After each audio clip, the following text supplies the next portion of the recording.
For the YouTubers out there, good morning, everybody. Thank you all for tuning in. Are we recording? Thank you, Ms. Brittany. Good morning, everybody. Welcome. This is Beeville County Commissioners Court. I'm calling this special called meeting to order. Today is Monday, March 25th, 2024 at 9 a.m. We are physically located at Beeville County Courthouse, Commissioners Courtroom, number 110, 105 West Corpus Christi Street, Beeville, Texas, 78102. I'm still out of breath. I've been running around the courthouse this morning. It's important, especially as we embark on spring. Summer is right upon us. We need to start exercising, getting ready for our beach outfits, and I was doing that this morning, so I'd always like to extend my appreciation for the efforts on behalf of all county employees to keep me in shape. Thank you. If everybody would please stand and join Pastor Tom McGregor in prayer. Let us pray. Our gracious and loving Father in heaven, we ask for the blessing of your presence on the proceedings of this court. Truly, this significant activity touches the lives of our great citizens and their precious families. Thank you for the goodness and grace you have showered upon us as a people. Our heritage is rich because of your bountiful blessings. Therefore, we praise you. We come seeking your forgiveness for violating your holy laws and for failing to love you and one another as you have commanded us. Make us a people who willingly seek to please you in all that we do. We thank you for those whom you've raised up to lead, guide, and represent us. You have blessed us with the members of this court. Grant them the strength, the wisdom, and the courage to make right decisions. May each be ready to give an account to you for the decisions made. Guard, guide, and protect our first responders and all those charged with our community's safety and security. As they patrol our streets and respond to incidents and accidents and fires, may each sense a special measure of your presence, your protection, and your abiding grace and peace. You have blessed us with so many who provide great care and protection day by day. Lastly, we pray that you will tenderly care for those citizens who struggle and suffer in mind, body, or in spirit. May you, the great physician, bring healing and strength. Salve now the hearts of those who mourn. Grant them your abiding presence, comfort, and peace. Make us a people that desires to do your will in all that we do. Lord, let Beeville County flourish by the preaching of your word and the praising of your name. May each of us look ahead to that grand and glorious day when you shall return. The dead shall be raised. Loved ones shall be rejoined once again, and all wars shall cease. O God, speed the day of your coming. Indeed, yours is the kingdom, and the power, and the glory forever. In the name of the Father, and of the Son, and of the Holy Spirit. Amen. Amen. Please join me in the Pledge of Allegiance. I pledge allegiance to the flag of the United States of America and to the republic for which it stands, one nation, under God, indivisible, with liberty and justice for all. And now the Texas Pledge. Honor the Texas flag.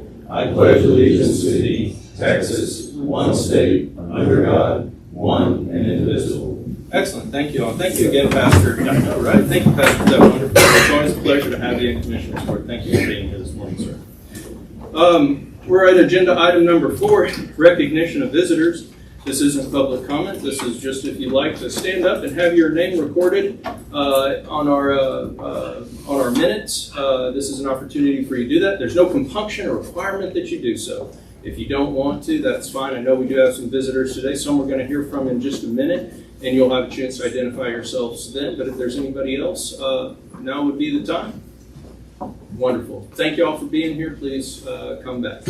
Moving on to agenda item number 5, Commissioners Court opening remarks. We're going to go a little bit off track here this morning.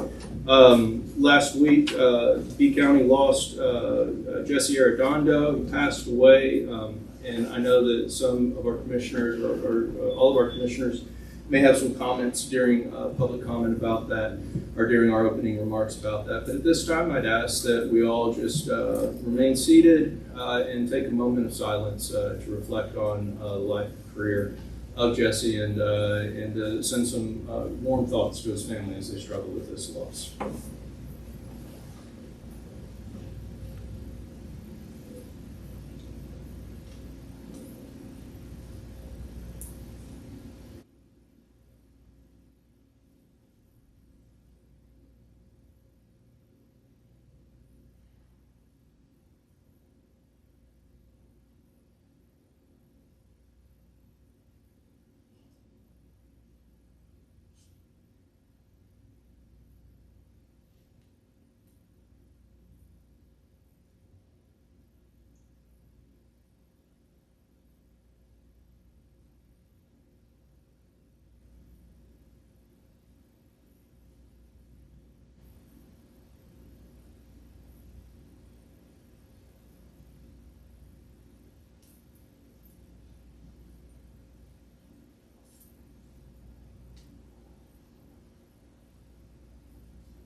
In times like these, we realize through loss how great and how wonderful it was to know individuals that we did know. Jesse was a wonderful individual, family man, and a wonderful county employee. Over 30 years dedication to the county, just like so many of our other employees of this county. We were definitely very saddened by his loss, and he will not be replaced, but I know that our Road and Bridge Department will be able to continue on and follow in the great footsteps that he led us in. So my sincere condolences to his family. I'm not sure it's okay. Commissioner Lenny raised his hand, so we're going to start with you, Commissioner. You have the floor, sir.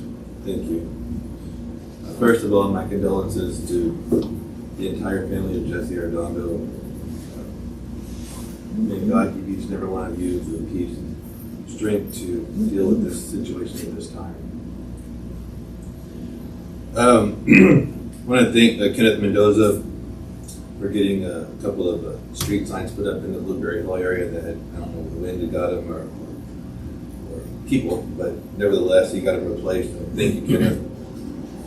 Also, attended a reception at St. Mary's Charter School where they were awarding James Lozano, our state representative, an award for his dedication and support not only to public schools but to the charter school system as well. That was well attended and very well organized. And then later that afternoon, I actually had a sit down with Mr. Lozano at the Dairy Queen. I had ice cream. And we were discussing some changes that need to be made in legislation. So that was a really good conversation there. Got with Vicente at TxDOT about a mesquite tree that's blocking traffic. If you're coming off of Oak Lane onto 181, people coming off of Oak Lane to turn to the right, they cannot see traffic coming from Beeville, and the problem is getting worse. They said they would put that on the schedule and take care of it. Had a call about a road issue. It was in Precinct 4 on 796 and 888, which I referred them to Commissioner Olivares. Thank you. And then had a couple of meetings regarding the Emergency Management Center, having to do with the communications, parking lot. There was an electrical issue that we got addressed as well. I think Robbie Guerrero, he addressed some illegal dumping in Pawnee area where names were found out of Karnes County, and he contacted the Karnes County Sheriff's Office, and they are dealing with that. So thank you about that. Also, just to let everyone know, Jacob Guerrero, which is the son of Robbie, who is also a undefeated professional MMA fighter, he started this Warrior Foundation group, it's a nonprofit organization, and April 13th, they are putting on a softball challenge, and it is everything. All you got to do is sign up, and everything is paid for. Jerseys and all that stuff is all taken care of already by donors and sponsors and whatnot. And it is involving the Bee County Police Department, the Sheriff's Office, the Fire Department, Angel Care Ambulance, and the citizens of Beeville. And all it is, it's designed to bring everyone together for a full day of softball and get everyone have some fun and like I said, bring everyone together. So that will be April 13th. It's going to be at the Veterans Park. Entry and attendance is free. For more information, you can call 361-254-1706. And like I said, everything is sponsored, so if you want to play, call that number and sign up. With that, I will pass to my left. Thank you, sir. First, Jesse Arredondo, good man. The one thing that a man wants people to say when they're dead is he was a good man, and he was a good man.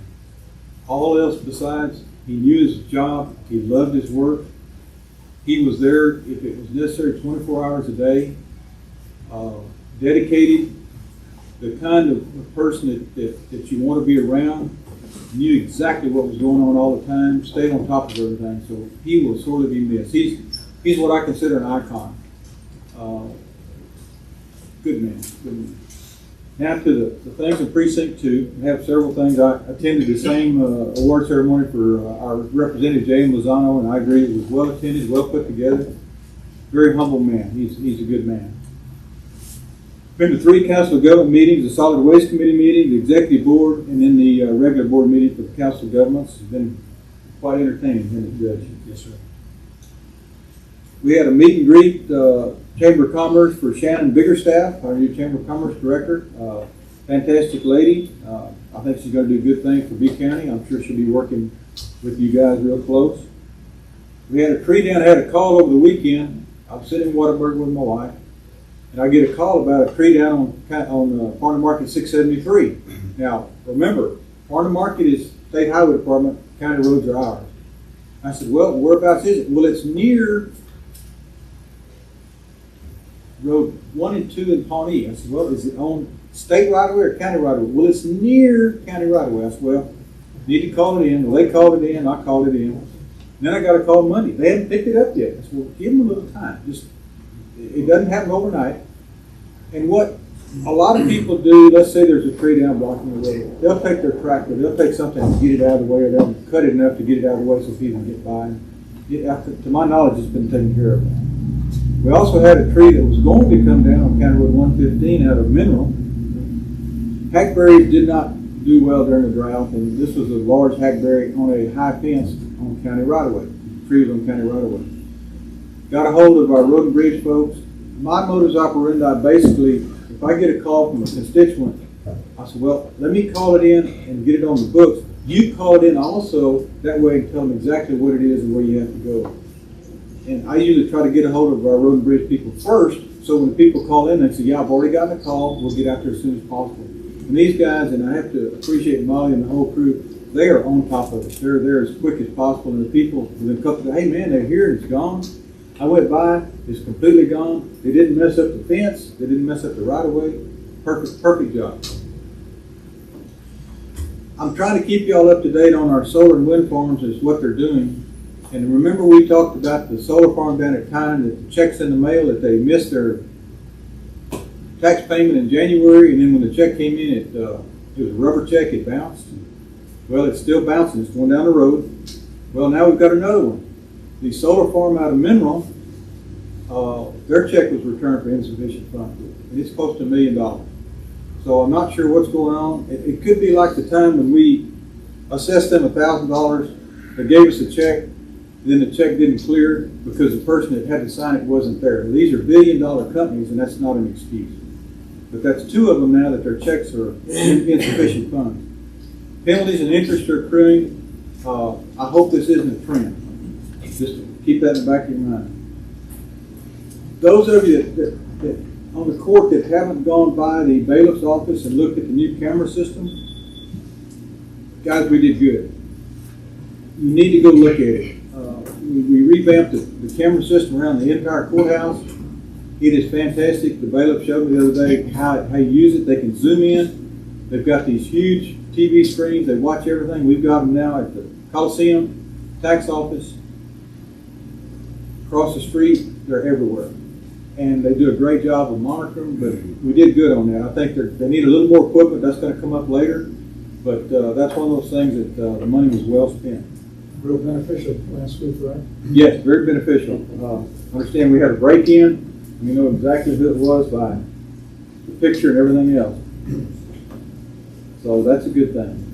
With that, sir, I will pass to my list. All right. This past week, I attended a TCDRS board meeting in Austin. That's our retirement system.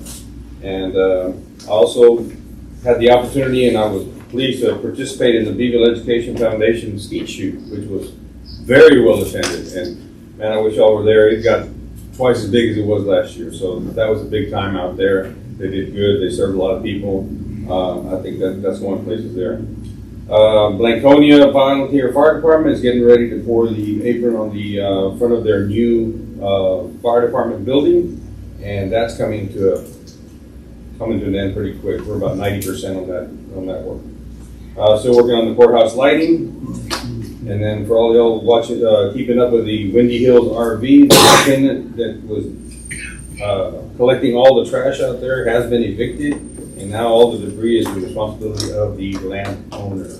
So we're working on that part. Okay. Courthouse generator, still waiting for a transfer box to come in. Should be in by the end of the month, and we'll get that generator hooked up here. Attended a meet and greet at the museum for a new surgeon here for the hospital. That was very hopeful that she'll be here and move here to Beeville. And then I had a call on some potholes in Blanconia and Road and Bridge, and they took care of that. So with that, I'm going to pass to Commissioner Lewis. Thank you, Commissioner. I guess first of all, I'd like to express my condolences to Jesse Arredondo's family. I had the blessed opportunity here to be with Jesse 2 days before his passing. It just makes you realize how blessed we are every day that we need to tell our loved ones and kids that we love them.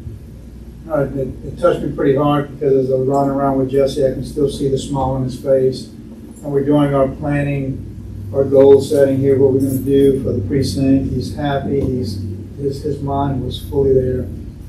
I can't get his smile out of my face, for the past few days. How things quickly can happen. So he's going to be missed. I know I'm going to miss him. I enjoyed working with him. Man, it was, I can still see him. You just don't know what tomorrow's going to bring. So sorry, I'm being my composure a little bit there. Sorry, Judge. Condolences again to his family and prayers and hope things go well. So I'd like to start out with some recognition. And sometimes we don't recognize some of our support staff, especially working here within the courts. I had in my previous life I had an opportunity to work with many different types of disciplines, from support staff to engineers to coordinators, you name it. But there's always one individual that always stands out that when you're in a crunch, they're going to be there for you. And that person for me on Friday was Candy Estrada. I needed some help. I called her, and within minutes she responded. So Judge, I really want to thank Candy for her efforts, how quick she responded to me. So Candy, thank you very much. Appreciate the help. So pretty awesome that we have someone support our court in that capacity. So a couple of things I've been doing here is, it's kind of a takeoff basically from the wind farm, and I'll cover that here in just a second. But basically, one of the things I've been doing, thanks to April, we've kind of been reviewing and identifying the county's tax base, where the dollars are coming from, what is the impact of the county if we don't receive a check from certain parties. So that kind of drove me to really understand a little bit the bigger picture, what's really taking place within the county. So thanks to Madam Auditor, she was a big help in giving me some guidance and some direction and insight. So very good. Thank you, April. This past week, I had an also opportunity to attend the Council of Government meeting, very good meeting, and fairly good. And then I continue to work with the roads and bridges on action item lists that we've been identifying. And thank you, Molly. We're getting those things done, slowly but surely. So things are working. Also, this past week, or past 2 weeks here, had the opportunity to facilitate a meeting here with our EOC contractors. Commissioner Linney was in attendance as well. One of the key things for that meeting was to identify our stakeholders, who's involved, who really needs to be kept up to speed with communication for that entire project. So one of the things we did do, we identified who the key stakeholders were.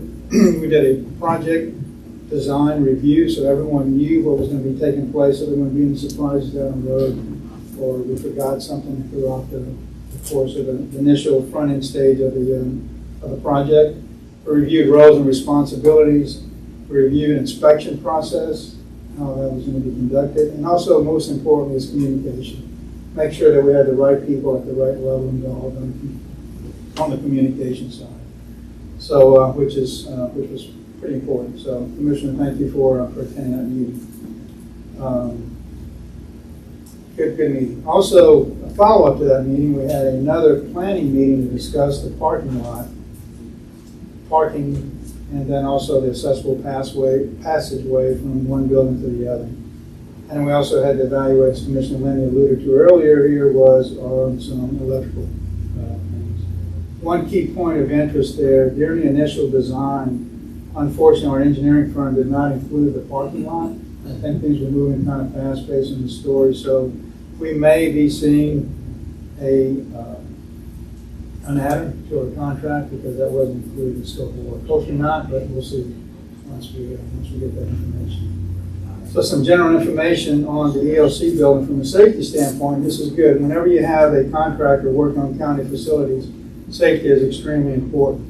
To date, we had no accidents at the facilities, which is great. However, we did have one near miss where an individual stepped through the vapor barrier and stepped into a 24-inch concrete footing, so it was pretty deep. So luckily, this individual didn't get hurt, but my caution to everyone that might be visiting the site is to please use caution when you're in that construction site. Don't step on anything unless you know that you're stepping on solid ground, so please be careful. In Skidmore, I had an opportunity to present a proclamation to Mr. David Ross of the Skidmore County High School. They dedicated a college and career center in his name on his behalf. So kudos to Mr. Ross. Also, thanks to the SO, we was able to place a speed detection sign on a couple of the county roads where traffic speed is being ignored and the signs are being ignored. So hopefully that would help slow things down. I was able to work with the roads and bridges as well. We had a couple of areas that are problematic to drainage, so hopefully we can get past that pretty quick. Also, one note of interest in Beeville is I'm picking up some miscellaneous trash there. If you live in Beeville and your mail is missing, I probably have it. But apparently someone's going around taking mail out the mailboxes and dumping it in Skidmore, so pretty interesting. It was strictly mail. So are they dumping it on your property? not on my property, but on county property. So, That's a federal offense. Be careful. oh, so should I not pick it up or what? Leave it on the ground or let someone else pick it up? Well, we're not going to opine on Okay. that. Commissioner, we know you're going to make the right decision, whatever that may be. Yes, sir.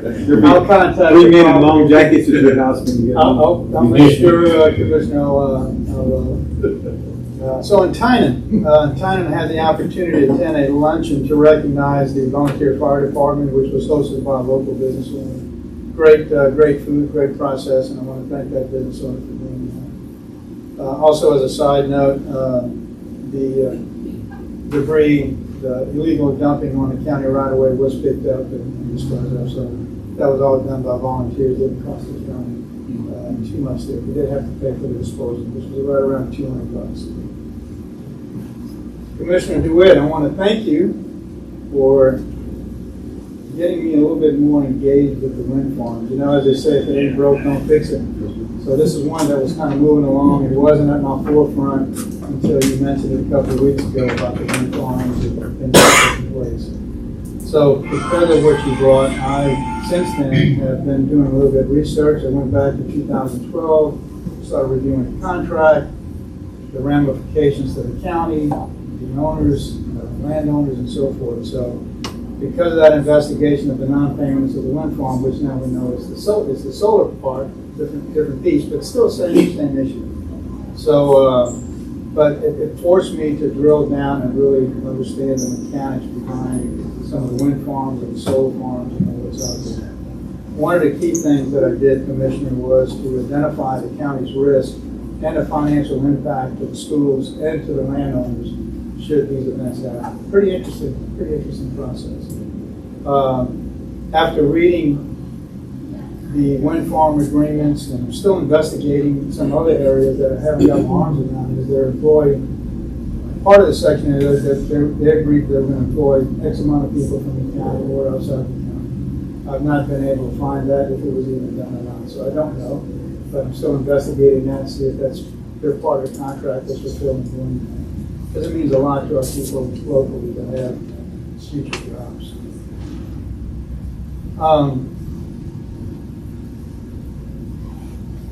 What was interesting to this process, Beeville County was the only county that opted to do a Chapter 313 abatement. I thought that was pretty interesting. That's not Beeville County, that's the school district. It's a school district. That's good. Please. Thank you. Good. That is correct. So anyhow, it was interesting to note that. So good findings, still learning a lot, and I'm going to continue down that path to help us all as a whole. So I want to thank you again here for getting me focused on that process. In Papalote, I'll still continue reviewing some road agreements to validate that we have the proper clauses and some of the companies that are doing work down there to make sure we get a road repaired after the construction is done. In Beeville, had a meeting with Mr. John Benson to review the process of submitting work orders and getting trash and grass cut in certain areas. We still have a pending issue with one individual landowner that we're trying to get resolved, so hopefully we can have that coming up. And then also the Barnhart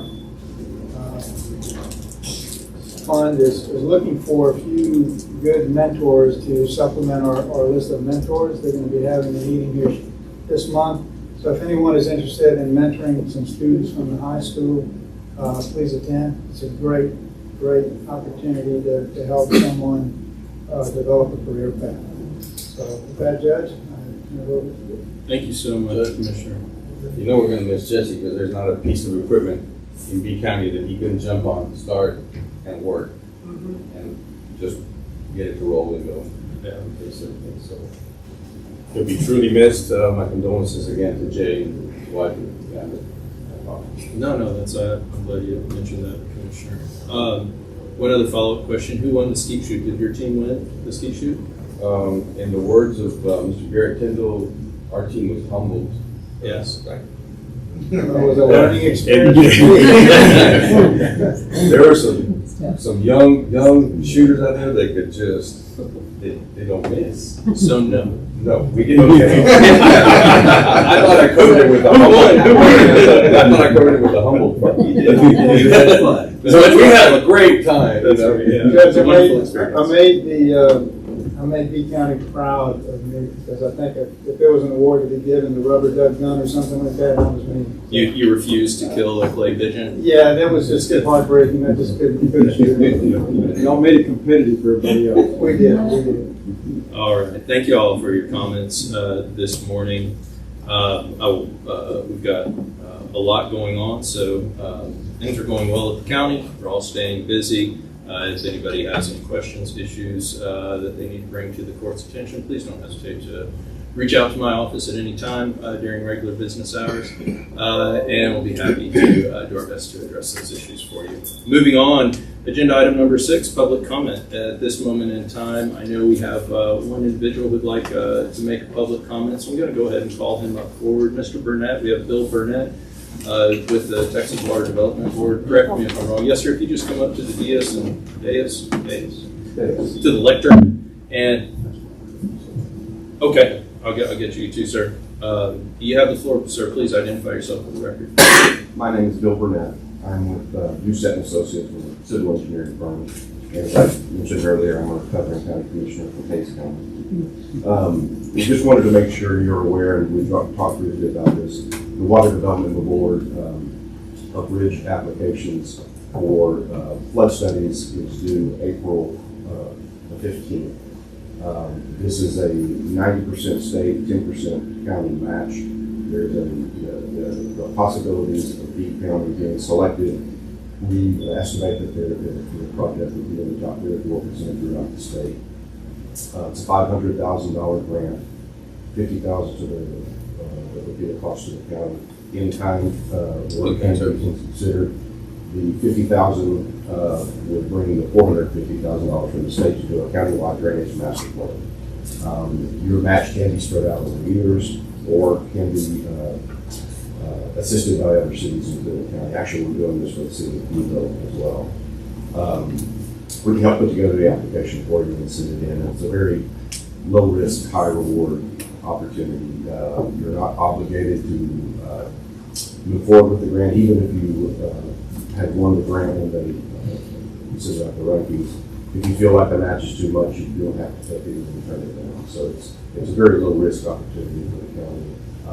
And having the state pay for 50 to 90% of it will help you with your drainage master plan for the county-wide, which will help you with your subdivision rules and regulations, making sure that people aren't developing in floodways or flood zones.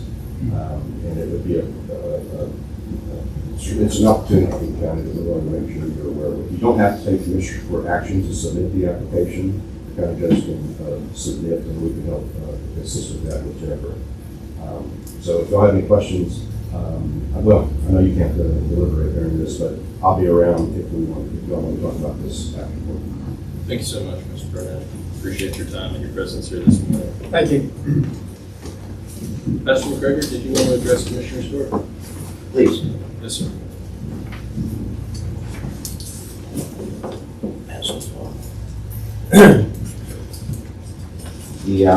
I'm Tom McGregor. I'm the pastor for Grace Covenant Church, and I know the judge and each of the commissioners do have this particular poster. I have a little flyer to remind you. By the way, this is Holy Week for those of you of the Christian faith, and this coming Friday, which is Good Friday, the Christ in the Passover presentation will take place at First Baptist Church Activity Center. That's not on the St. Mary's where the main sanctuary is, but it's the road behind on North Jefferson. And we have a member from Jews for Jesus coming from New York City who is a Messianic Jew who will describe what the Passover is and how when Jesus is celebrating in the upper room with his disciples, we know of it as the Last Supper, but Jesus is celebrating with them the actual Passover that they had done ever since before they exited Egypt. So this will be important to understand the elements of what the Passover is, but also it may help inform your understanding of what, when you take the Eucharist or the Lord's Supper or communion, it may enable you to more deeply understand the meaning. So that is this coming Friday evening at 6 p.m.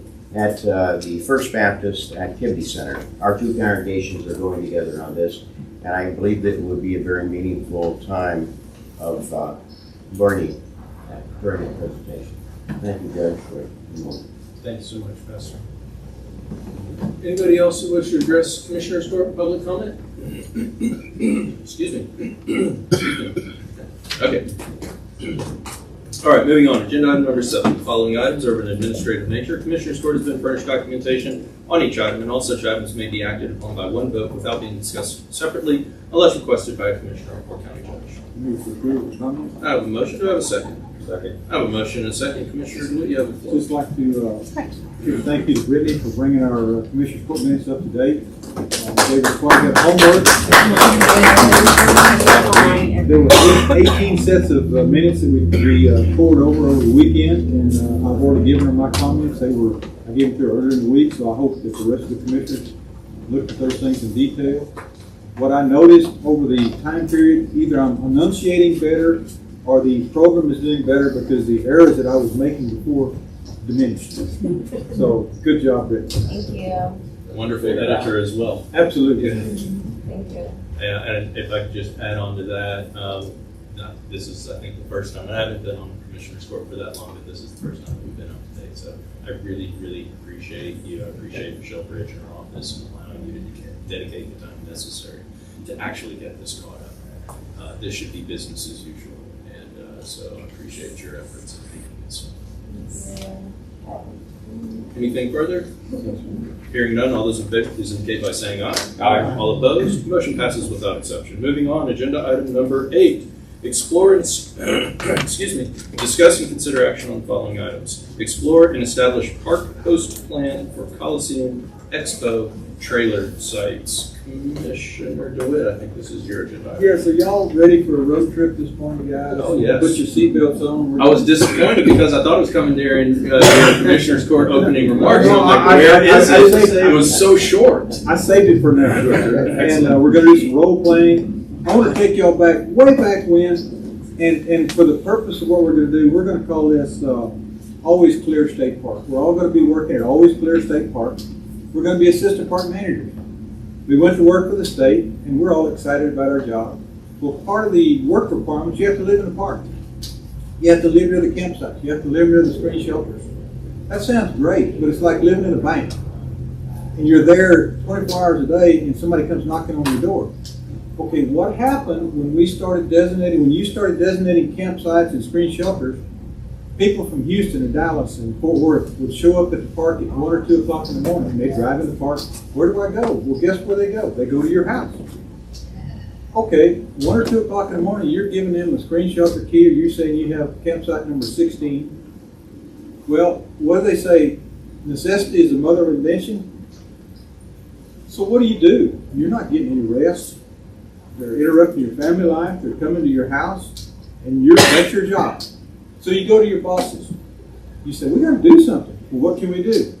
Well, it's part of your job. You got to do it. Well, it took a while for y'all to convince the powers to be there's something you could do. So we, quote, invented the park host program. What that was, you pick a campsite. And usually it's the first one as you're coming into a camping area. You designate it for the park host. Then you go out and you get an application. Who wants to be a park host? What do you mean? What does a park host have to do? Well, the state of Texas is real funny. They won't give anything away. You can't give a campsite to somebody because you're giving them state revenue, state property that you should be collecting. So you say, well, sir, I'll tell you what. And what we found out, if the park host was a man and a woman, that's great. Because your job to help pay for this site is you check these people in at night. Here's the keys to the screen shelter. They'll come to your campsite. You tell them which one they have. And you clean the restroom. The lady goes to the ladies' side, the men goes to the men's side, especially on heavy weekends. So you've got some reciprocity there. You're giving back. And what we found out was you had to limit them because this is a good deal. I've got a park host, I've got a campsite, I've got electricity, I'm in the park. We had to start limiting them on how many weeks they could stay. Then you found out as assistant park managers, we better start vetting these people. Who are they? So we came up with an application form. And you cannot believe how many people want to be park host. And your campsite, you're the park host, it has a yellow deal that says park host on it, so people coming in during the night know how to get there. Now you're probably trying to figure out how in the world is he going to tie this into the Coliseum. Well, thanks to Commissioner Lenny, we've been upgrading our campsites at the Coliseum. We have state-of-the-art now, and 10 of them, almost complete. We've got a dump station going in, which we've never had before, which if you've ever done anything, you know that we need a dump station. We're getting those put in, and I find out that when there's a heavy weekend, whether it's an expo weekend or something special going on out there, the staff is having to stay out there till 8 or 9 o'clock checking people in. That's where our park host comes in. What I'm proposing to the court is we explore the situation of establishing a park host program for B County, designating one site, this is the park host site, possibly in the future putting in a septic system, 500-gallon tank, 75-foot of field line to take care of that person so they can stay there on a semi-permanent basis. They can clean up around the area, they check people in and out, they clean the restrooms on a heavy weekend, and everybody benefits. And then someone says, well, what, the gate's closed when I come, I can't get in. No. We figured that out too. There's a gate on the far south end. You put a combination lock on it. And when you make your reservation, we give you the combination. It's 2 o'clock in the morning, you come in, close the gate back, you come in, you said, Mr. Smith, your site is number 2 right here. It worked for all of y'all as assistant park managers. I think it was something we need to explore out there, Judge. I don't think we need to rush into it, but I know Wally was going to. He's right there. Okay, Wally was going to get the application from Goliad State Park. Were you able to do that? I did reach out on Friday and left a message. I just need to follow up today. Okay. It's a formal application because they have to be vetted. You can't let just anybody do this. But what we found out, they become residents of that site. We had some that planted little gardens. They would grow peas, tomatoes, and one thing and another. And they took it seriously. And the restrooms were always clean. We made sure they had paper goods to stock the restrooms. They had the cleaning supplies. It worked well for the state of Texas. And to my knowledge, the state of Texas is still doing it. But this occurred years and years ago. And to repeat myself, necessity is the mother of invention. You're not getting any sleep. People are knocking on your door at 2 o'clock in the morning. You figure out some way to take care of it. But we've got staff that's having to stay out there until 8 or 9 o'clock at night waiting on these people. And this would take care of that. That's an interesting idea, Commissioner. Anyway, I'm open for any questions, suggestions. Commissioners? How many people are bidding for that request? You seeing more, is it going down? Well, we haven't done it yet. We So we're just looking we would not do anything until it comes to the court. It's just, this is throwing the idea out there. If we want to pursue it, we can have Wally, he's already reached out to a park to get a copy of the application. Once word gets out that you've got a park host site, trust me, they will come. Where this also comes in is during emergency. You know, we've got these folks that come in, the first responders, they bring their campers, they bring this and that. And thanks to Commissioner Lenny putting in this dump station, we'll be able to take care of them like we have not been able to before. We've got some more campsites to upgrade. That'll give us a total, what, 20 altogether? Or more? We put in 10. We put in 30. Close to 30 sites. So Judge, this is a real thing. And I'm not saying we're going to create a state park out at the Coliseum, but we're envisioning everything we can do to help the public and work with the public and make it easier for them. And what you're going to get, once we get the dump station and everything in, people traveling, they know where it is and they'll pull in. And they might spend the night. And if you've got a park host there, we can accommodate those folks. And it brings in revenue to the county, and it brings people to the county, and they spend a little money at Walmart, and they go to the stores, one thing or another. I don't think there's a downside to it, Judge. What's the potential revenue stream? Well, per campsite. I have no idea. Well, we got to get it up and going. We're not quite I there. know, but I'm just kind of getting on, I don't know what they rent for. What have we written? Currently at $25 a day, which could potentially, for a full month, be $1,000 in revenue. If that up to $1,000 in revenue, if that was still, the number that we were to consider. It's a viable thing, and we've done so much improving out there, and so much more to be done. I'd make a motion that we explore this and allow Wally to continue with the application process, and we'll go from there. I have a motion. Do I have a second? Second. I have a motion and a second. Any further discussion? Yes. Yeah, go ahead. I just wanted to say, I kind of looked into some of the ideas that we spoke of. We had some time to kind of catch up a little bit. And the idea came from, we were talking about some projects that are happening out there, and I started to kind of reach a little bit. And one of the challenges that we have during livestock show is the coordination of RV placement. And when we currently place them, we let them know where they are, but person A isn't always the person calling. Point person B or C is actually parking, and so we currently label each spot with laminated label, but we often see challenges with the weather, with the rain and wind and things of that sort, and so that's where this kind of came from. But once we started talking about it, I do see a lot of benefits, but I also think that we need to be a little bit cautious on whether or not will we allow them to rent for a prolonged period of time. will we allow these people to be tenants? And if so, do we then look into, possibilities that could arise as far as evictions, things of that sort? So it might be a little bit of a different type of business that we're currently doing, so we just want to keep that in mind. I think that it's totally feasible, but just some of the ideas that I thought that we should probably be cautious of moving forward. Yeah, great feedback. You're right. As this understanding of, the legal issues, ramifications, all those things that need to get explored. Well, and something else to think about is security out there. This is giving an extra layer of security. And we have a motion to second.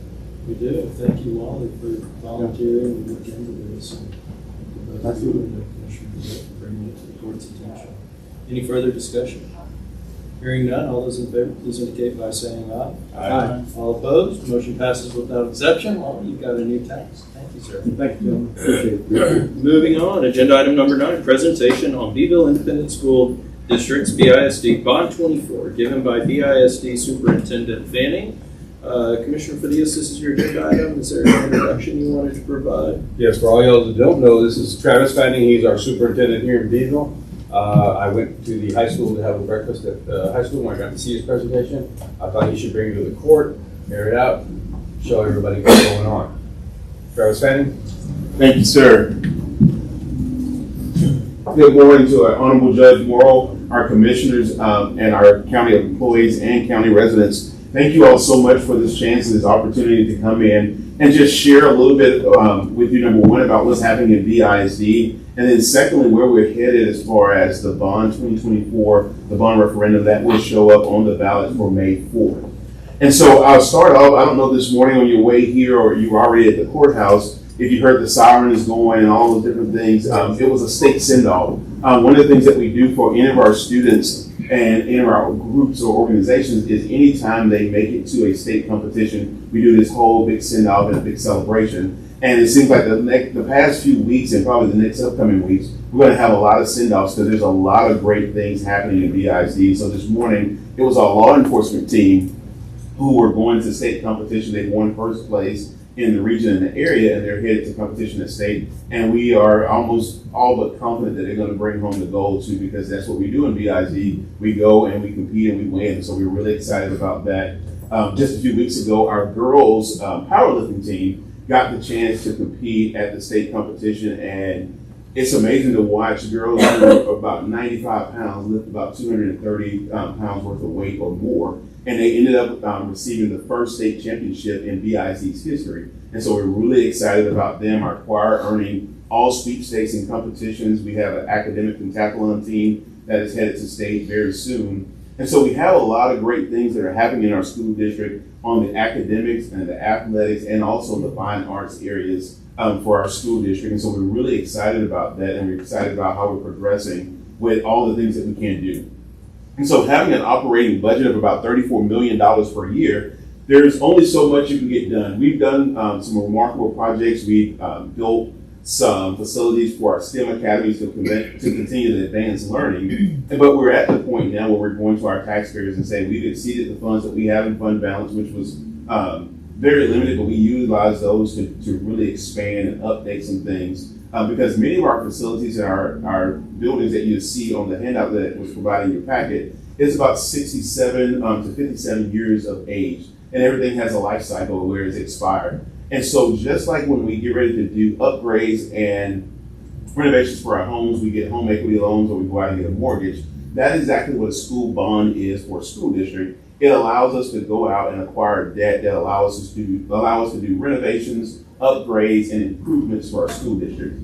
I always tell everybody is that if we were to go out for a bond, we cannot increase salaries or do anything on the maintenance and operations side, because instead of wearing Trojan orange, we would have to wear prison orange. And so there's a difference. And so the money that we would get from this bond would be used 100% for facilities, for upgrades, and maintenance and for the interest and sinking side of the house. And so just to share with you real quickly a little bit of what's entailed in the project, the big umbrella that the bond is centered on is safety and security. We had a community advisory committee that started meeting in November of 2022. And so it took us from that point all the way up into about February to make the decision that we were going to go out for a bond. We did facilities assessments. We looked at our buildings to see what we could do, what we couldn't do, what upgrades we need, what things we could do out of fund balance. And so then the committee recommended a comprehensive package to the Board of Trustees as to what we wanted to pursue. And so the safety and security, because if you're aware of any of the mass shootings that are happening out in communities, at malls and things of that nature, school shootings, universities seem to be on an uptick with safety and security. That is our big thing, because our number one priority is making sure that our students and our staff that come to us each and every single day return home to their loved ones better than when they sent them to school or to our facilities for each and every day. And so not just the physical safety, but also the emotional safety and the technological safety that I'll talk about in just a second. And so one of the big pieces of the bond is a new school, is building a new elementary school. The two elementary schools that we currently have are 57 to 67 years old, and so we know that there's a need for upgrades. Currently, our students have to go outside to transition from classes if they go to the cafeteria. And just like last Friday, I think it was, when it rained outside, our students have to go in and out on that slippery surface and be subjected to whatever's happening with the weather and with the safety and security. Although I think we have an awesome law enforcement team, it is still hard to keep 100% safe those facilities that we have with them built and designed the way that they are. And so this 100% enclosed facility would house both elementary schools, about 1,200 students.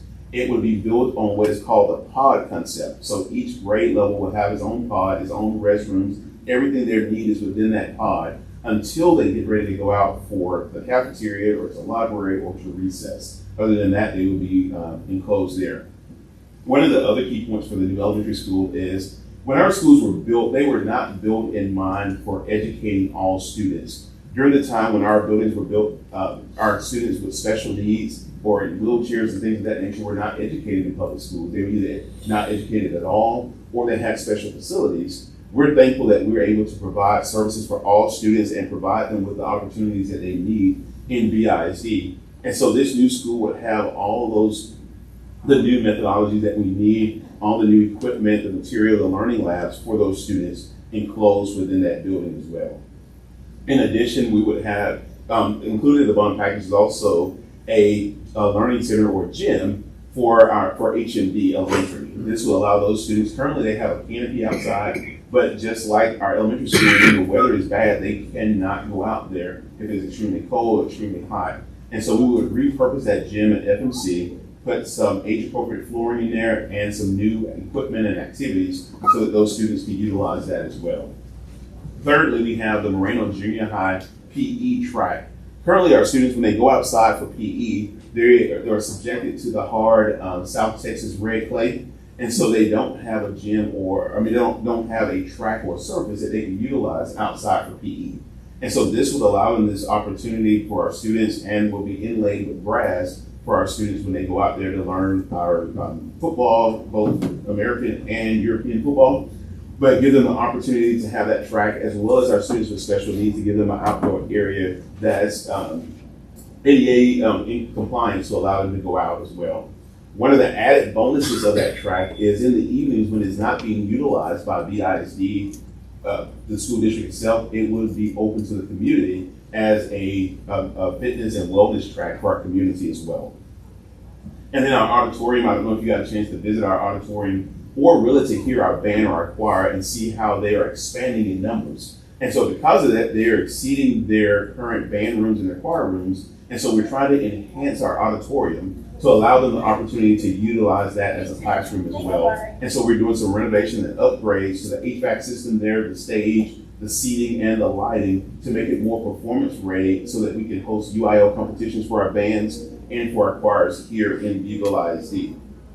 And then lastly, another one under safety and security is our technology infrastructure.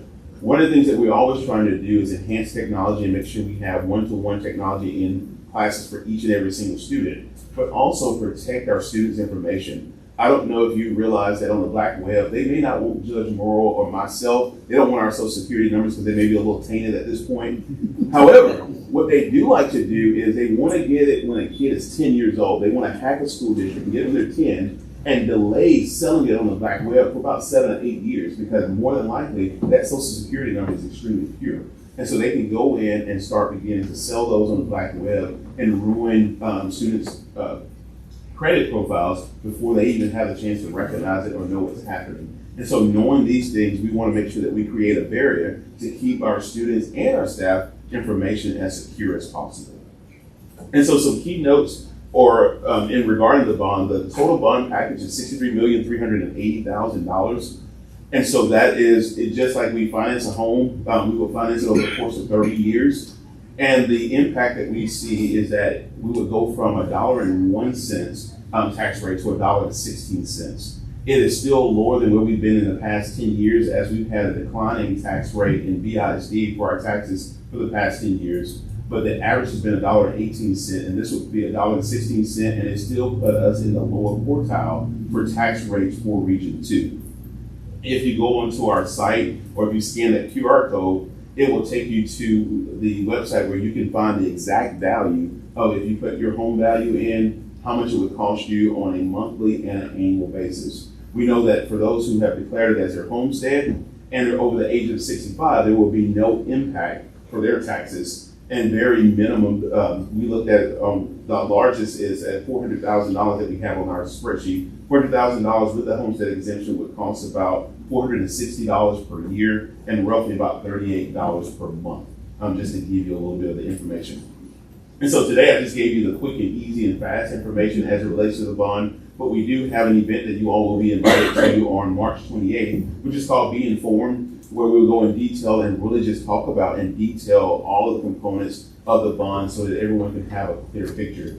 Our intent is to make sure that we're extremely transparent, but also that we put out the truth, because that's what I can do as superintendent, is to give you the truth of what's going to happen and all the facts and the details surrounding the bond. There's several other chat and choose where we're inviting the public to come out, or if you know of any group that would be interested in receiving this information, I feel like I'm on tour, going out and sharing this information and the great news of Beeville ISD.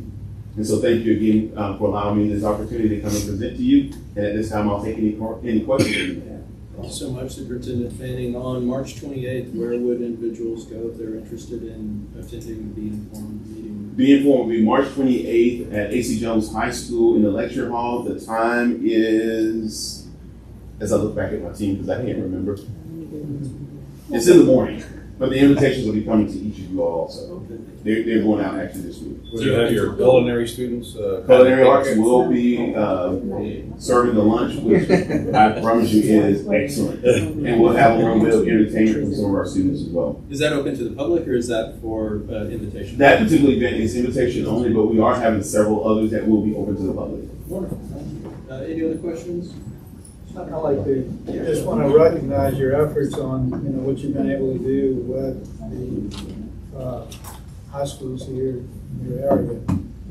Coming from one of the neighboring states and having to pay dearly for private schooling because public schools didn't have what you have to offer here. So it's awesome to see the benefits that our kids are getting here locally, and hopefully provide the benefits of them to get the proper learning to enhance their career in the future. So good job, keep it up. Thank you. We're excited that we offer 13 industry-based certifications so that when our students leave our district, they can either go and enroll in the military, enroll in school, enlist in the military, or they're ready to be employed. And that's our ultimate goal when our students graduate, is that we can put them in one of those 3 E's or all 3 if possible as well. Thank you very much. Thank you. Really appreciate your time this That's right. morning. Thank you to the team that showed up as well. We appreciate all your work and effort on behalf of the community of the Independent School District. Moving on, agenda item number 10, update and report from the Bee Development Authority, BDA. Commissioner Fadias, this is your agenda item. Would you like to introduce our speaker? Commissioner Judge, this is Frank Dominguez. He's the executive director out there, and he's going to give you a little highlight and update. A lot of people don't get to know what's actually going on out there. It's kind of hidden and out of the sight. So, Frank, I'll let you take over. Well, thank you, Judge and Commissioners. Thank you for the privilege and opportunity to be here today. Just wanted to give you guys an update for Commissioner Fadias' request. For those of you that don't know, we're the former naval base out on 202, Chase Field Industrial and Airport Complex.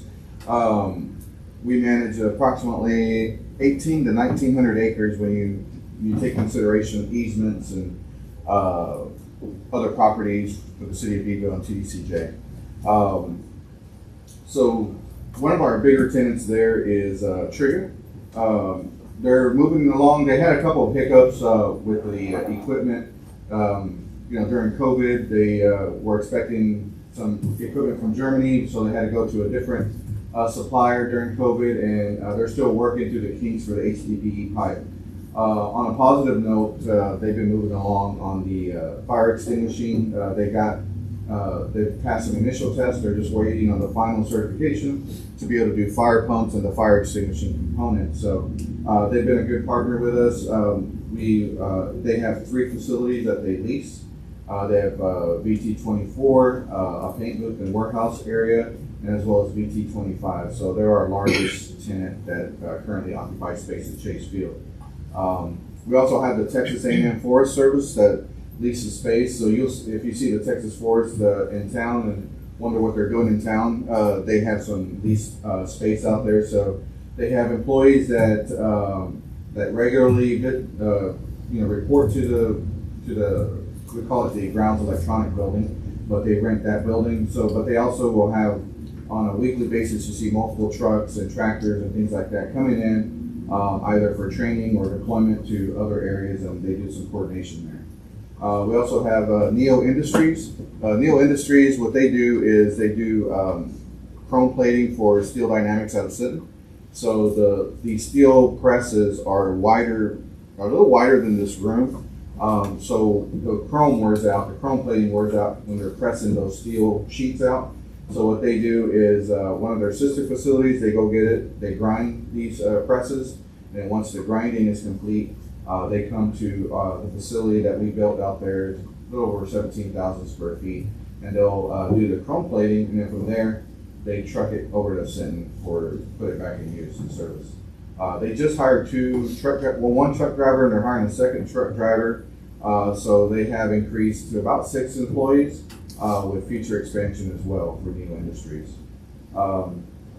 We also have the city of Beeville out there that has 4 water wells that we have the water rights for Bee Development Authority, so they get the water at a significant discount compared to having to buy at Lake Corpus Christi from the city of Beeville. So it gives us another alternate water source. With the current infrastructure the city has, we're able to pump about 1 million gallons of water a day. There is increased capacity from the wells, and working with and talking with John Benson with the city, they're looking at increasing their infrastructure to be able to receive a higher output that our wells can deliver. It's just if we go exceed those numbers, the infrastructure in place, you'll have burst pipes and things of that nature. So that's something that the city of Beeville is working on to increase the production out there, and therefore will decrease the dependence on the Lake Corpus Christi and have some cost savings as well. So we have that in place as well. You may have seen the Texas Mile just completed a successful event this weekend. And speaking with Shannon yesterday, it was a well-attended event. They had quite a few spectators out there. The wind did cut it short a little yesterday, so as y'all mentioned. But it was another successful event, and they're coming back in April. We just had SCCA, another racing event in March, a national event. They're having another national event next week, so look out for that. They'll be publicizing that as well as the chamber helping promote that as well. We started doing some other road testing for various companies that come out. They found out about our facilities here recently, so they're doing. We have a big 8,000-foot inactive runway next to the runway itself, and you have a trucking company that's using some technology, anti-tipping, brake testing, just different types of companies that are coming out here, so we're able to utilize the space, bring some additional revenue as well. And then they also will, see the local businesses when they're in town working as well. One of the things we're working on, we have the existing hangars. We've built one building there recently. We're looking at future expansion opportunities. When you go into Chase Industrial Complex, on the left-hand side, there's about 35 acres we're looking at developing that in the future. So we're working on a lift station project. Basically what a lift station project does is it handles the waste from those buildings and lifts the waste and pumps it to the plant to be treated for the city of Beeville. So we're working on that. We're working with Border Affairs, assisting with Texas Water Development Board grant as well. We're working on that. So Humberto Science is helping us with Border Affairs. The design phase of the lift station will be completed here in April. So it'll be 100% complete, completed with the design, and then now we're going to go out for funding to complete that so we can do some future expansion in that front 35 acres, build some buildings. We've had some interest potentially in there, working with the Bay Area Partnership, so we have that in place currently. So we're excited about that and what our future expansion could be for the industrial park at the front, maybe some lighter industries or lighter manufacturing. We do have a hangar space available.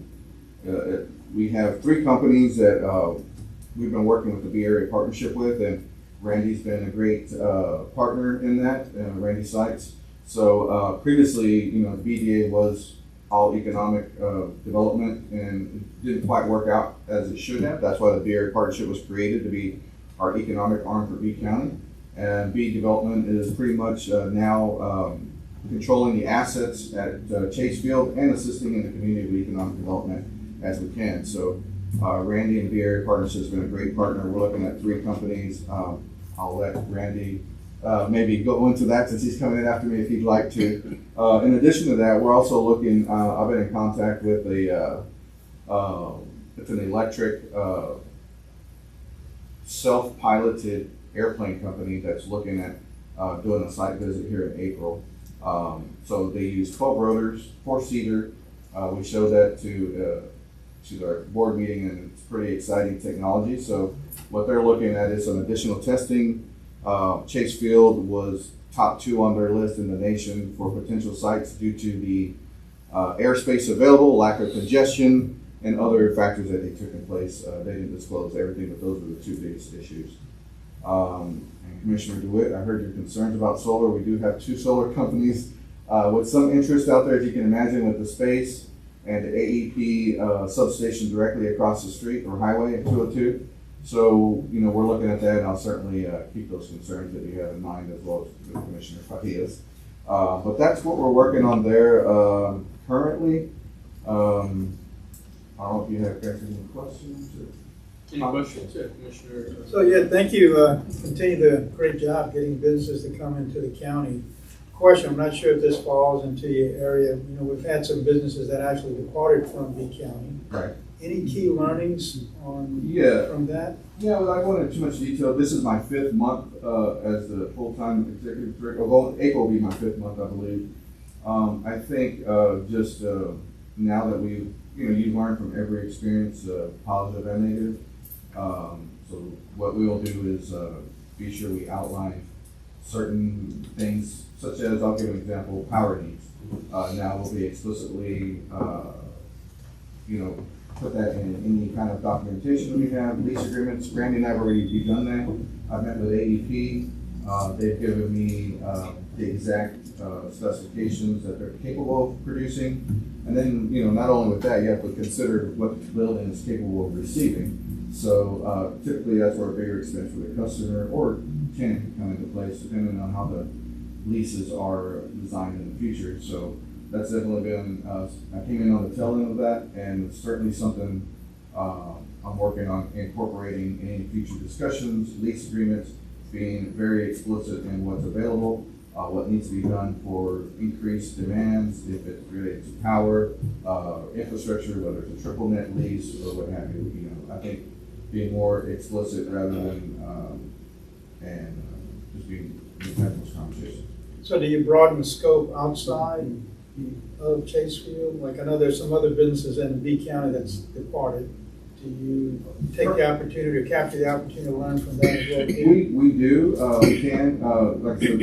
Like I said, with the executive director, I'm kind of focused on the assets of Chase Field, but I also do go attend meetings and assist with recruitment of other companies as well. So if I kind of see that happening, I could probably whether, gain some of that knowledge over to them as well. Okay. Thank you. Yes, sir. Just a thought. Dealing with these solar companies, please advise them that unless the court changes its mind, we're not prone to give abatements. We've given one because we didn't know any better when this first started many years ago. Since then, we've given no abatements at all. No tax abatements.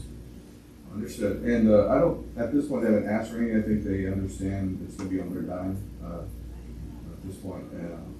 Because there's a limited amount of jobs, as you know, that come along with it. There's the initial surge of jobs to create. But after that, you're left with maybe a handful of jobs. So, we want to see more job reduction. Then you get into the vegetation growing in there. They've got several hundred sheep on the one up at Mineral. They realize that grass is growing, the brush is growing, sheep won't eat the brush. You can't put goats in there because they wind up on top of the panel. But they put 1 million solar panels out of Mineral. Yeah. That's how many are up there. And, and looking into it as well, there's some potential environmental concerns. So some of these chemicals leak out or break out of these panels. So we'll be doing our due diligence on that as well. Well, they will come to you and say, we're going to put butterfly plants and all this kind of stuff. So far, they haven't figured out exactly what to do. Okay. They got a lot of ideas. Yes, sir. Thank you. Thank you, Commissioner. And Commissioner Fadias passed me a note during the presentation, and he asked that I please throw his name in the bucket for a potential test flight personnel. Yeah, pilot test airplanes. He seemed really excited about that prospect. You're welcome. Just if it helps, I want to support Commissioner Frias and his efforts to get them in those planes when they come back. Judge, Commissioners, no, I want you to know how much is going on out there. A lot of people don't realize how much is really happening out there on the VA side. Sometimes it's just kind of it's out of sight and you don't see what's going on.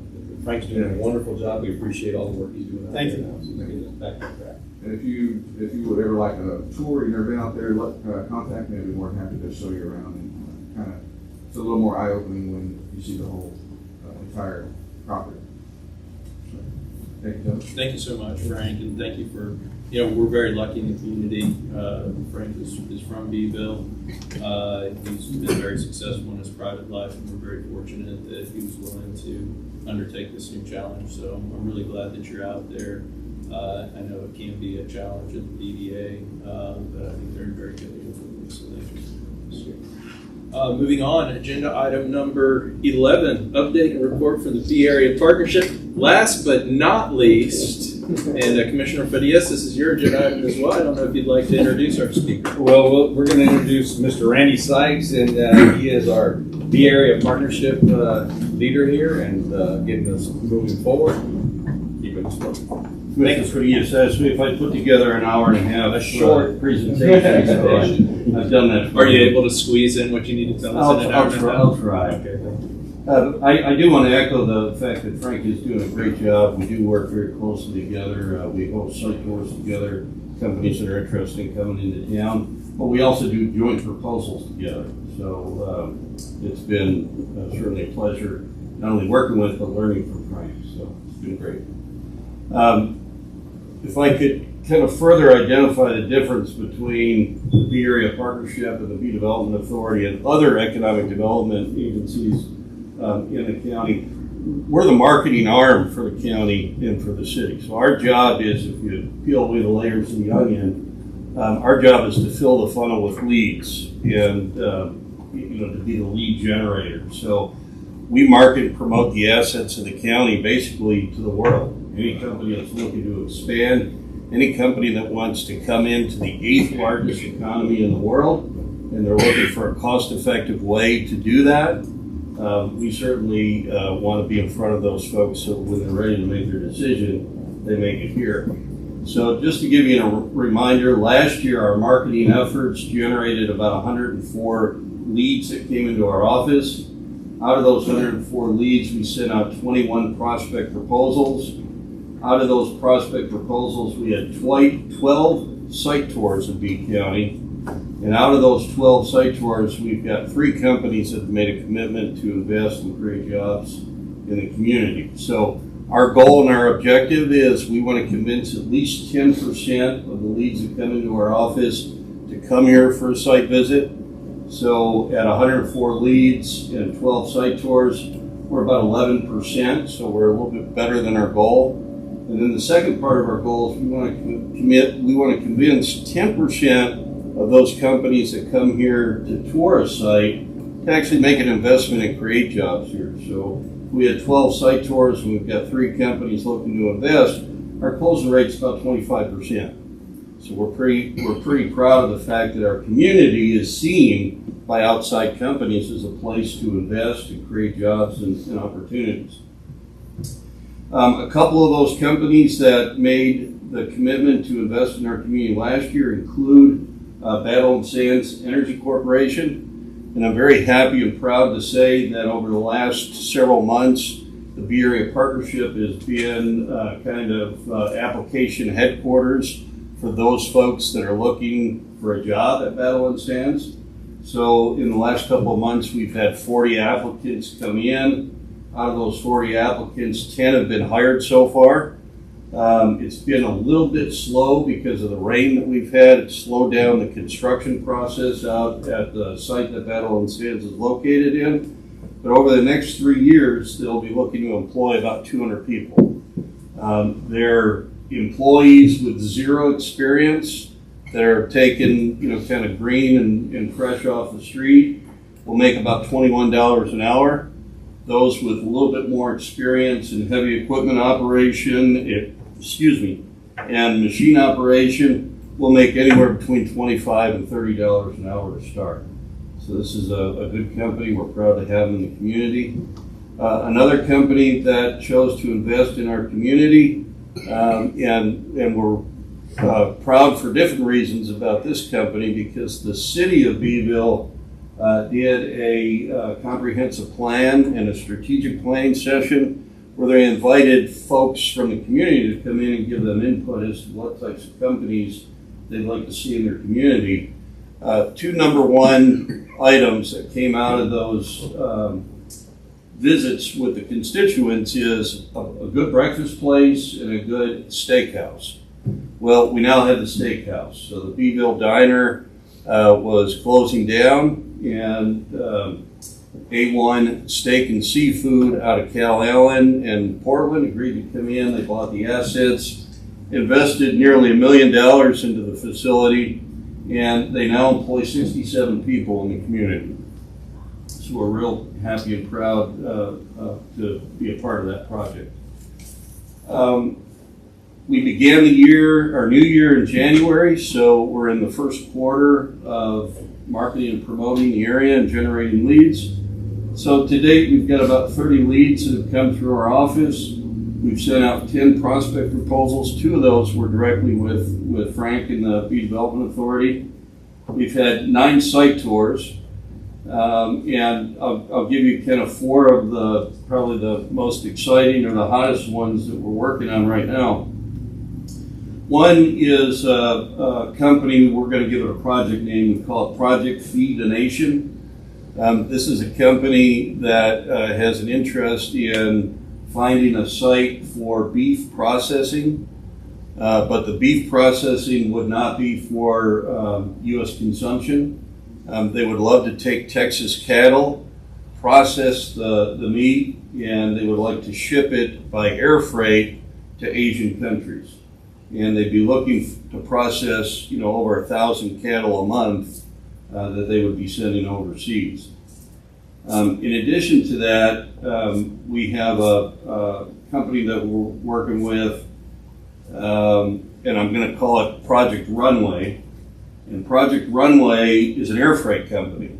And what's interesting is, if you were an air freight company like FedEx or UPS, for example, and you're working out of the San Antonio International Airport or even Corpus, you're at the mercy of the schedule of passenger flights.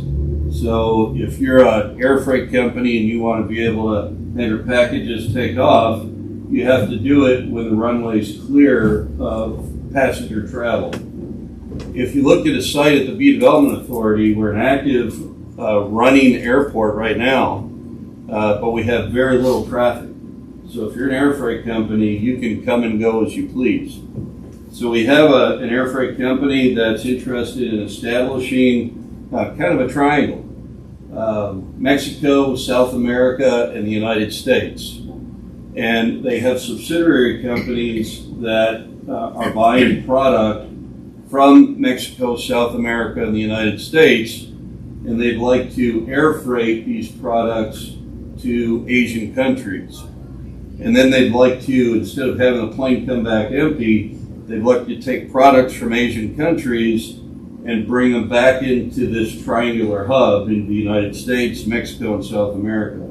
So this could be a tremendous opportunity to open up air freight travel and logistics and distribution for B County and really put us on an international stage. So we're excited about that opportunity. As I mentioned, Frank and I have put a proposal into the hands of the folks that are managing that.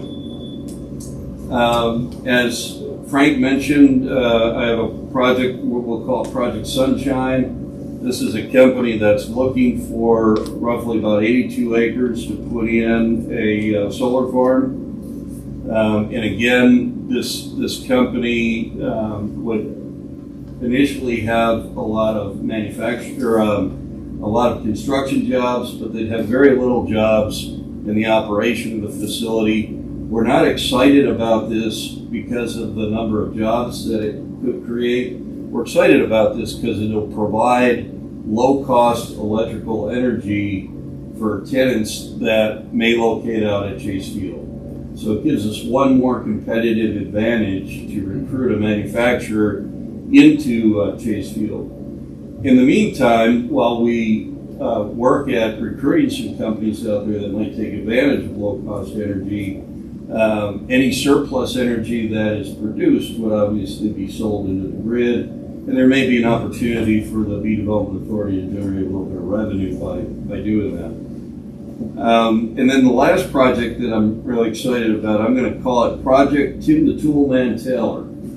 I have a company from the San Antonio area that is a very large residential home builder, and they have a desire to do a 300-acre residential and commercial development in Bee County, but they're doing it in a very methodical and strategic way. They're going to start with a 30-acre site. They've been working with a local realtor, and they've identified a site that they really like, and they're going to come in and they're going to develop 25 or 30 pad sites so that they can get to know the local subs, the carpenters, the electricians, and so on and so forth, and kind of work out the bugs as they move into this 300-acre site where they'd like to develop a master planned residential neighborhood and commercial development in Bee County. So a lot of interesting, exciting things on the horizon. I'd be happy to answer any questions that commissioners might have. Thank you so much. Yes, sir. Commissioner Ledoux, go ahead. Yeah, Randy, thank you very much for the presentation and the update. Great work that's going on. A couple of things on the freight forwarding company that you were looking at. One comes to mind is a company that owns the Hennetalk, which is probably one of the largest aircraft planes that are out there to carry major equipment.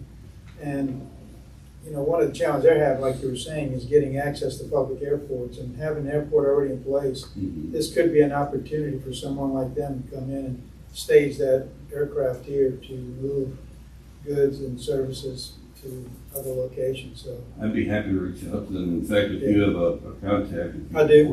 That'd be great. Yeah, so that just comes to mind, of another opportunity that could help lead to jobs and services of that nature. And a similar question that I asked Mr. Dominguez earlier, we did have some companies unfortunately leave Bee County. Mm-hmm. Any key learnings that we could learn that, how do we keep these companies here so they don't leave? Yeah, I think as Frank mentioned, I think one is transparency. I think that it's got to be very clear to the clients that are potentially coming in what our infrastructure holds. And, any gaps, should be made abundantly clear. If we're low on electric power, or if we're low on water and sewer infrastructure, I just think that's it's got to be discussed up front, and there has to be a clear indication as to who might possibly pay for that. The other thing is, we have a 25% closing rate, which is pretty good, but that means we have 75% of those that we're losing. And, so I also collect information from them. And a lot of times, the reason why we're losing opportunities is we either don't have existing buildings of the size that large companies are looking for, or we don't have the electrical capacity or rail freight or those types of things. So, even though these solar farms might not be the most desirous type of projects that come in, it does satisfy the need until AEP can transfer out that 68 kVA line to a much larger line that would allow more power.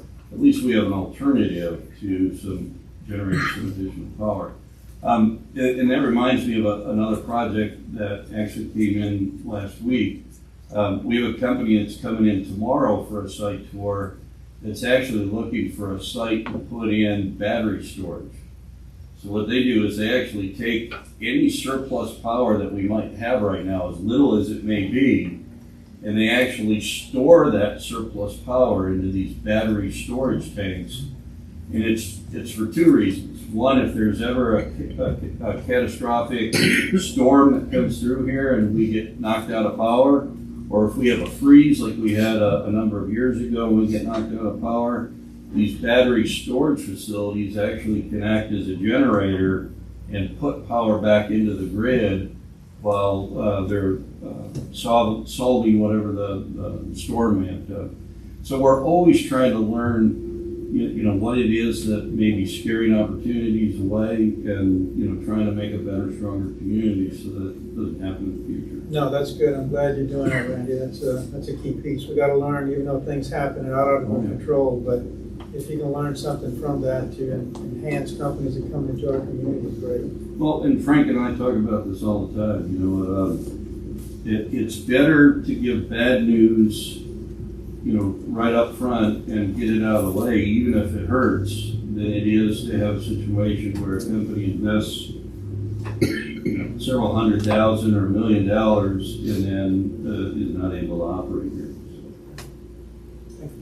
Any other questions? Randy, thank you again for being here. Thank you. Appreciate the support. With all the work that's going on out there, it ties in with Superintendent Fanning's schools. You provide jobs, you people bring families. Absolutely. And more kids, that's what we want. Thank you for all the presentations this morning. Really appreciate it. Y'all are welcome to hang out. You're also welcome to leave it. Thank you guys. Thank you, Randy. Appreciate it. Moving on, agenda item number 12, approve tech purchases for the computer courthouse system upgrade, which includes necessary components needed for the system upgrade to transition smoothly and function properly. Before I take a motion on this, Deputy Pointer is here this morning, and you could outline with us some of those upgrades and necessary components. Everything has been upgraded except for the CPU in my office. Mr. Oliver was there helping me reprogram all the cameras to get them working on the new system, and he suggested we upgrade to the workstation, which from the email I got is a bigger processor. It's actually not like a desktop computer. It's a workstation. More computing power.